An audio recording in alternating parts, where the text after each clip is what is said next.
রমজান মাসের ইফতারিতে একটু ভিন্নতা আনতে রোজার মধ্যে 2 দিন চিকেন মোমো বানিয়েছিলাম।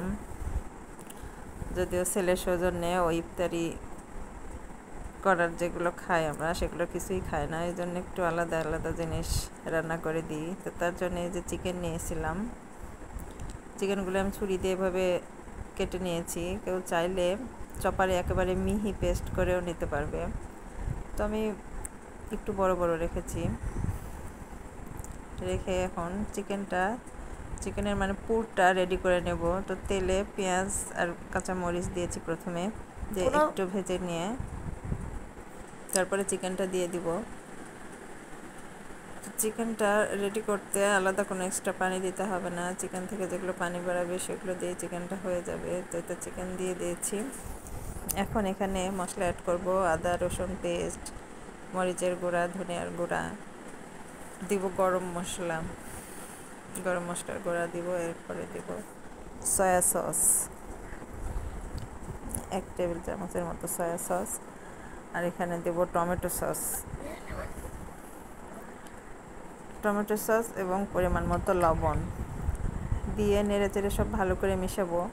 এ পর্যায়ে একটু হলুদ দিয়ে দিলাম। ভালো করে মিশিয়ে ঢেকে রান্না করব, কারণ এখানে বাড়তি পানির প্রয়োজন নেই। যেহেতু চিকেনটা কুচি কুচি করা, এটা সিদ্ধ হতে দেরি লাগবে না। লাস্টে আমি লবণটা দিয়েছি, দিয়ে সুন্দর করে নেড়েচেড়ে মিশিয়ে ঢেকে দিয়েছি।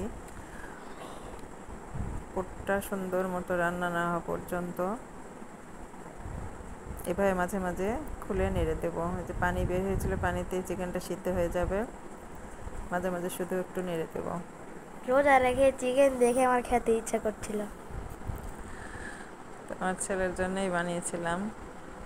ও যেদিন যেদিন রোজা থাকতো সেদিন আলাদা কিছু একটু বানিয়ে দিতাম। তো মোমোর এই বানানোর জন্য আমি আটা মেখে রেখেছিলাম। আটাটা রুটির মতো করেই মেখে রেখেছিলাম, একটু লবণ দিয়ে, গরম পানি দিয়ে, অবশ্যই গরম পানি দিয়ে আটাটা মাখাতে হবে। মাখিয়ে একটা মাঝারি সাইজের বাটি দিয়ে গোল গোল করে সমান করে কেটে নিয়েছিলাম, যাতে সবার সাইজ একই রকম হয়। তো কাটার পরে যে চিকেনটা হয়ে গেছে, একবারে ঝরঝরা শুকনা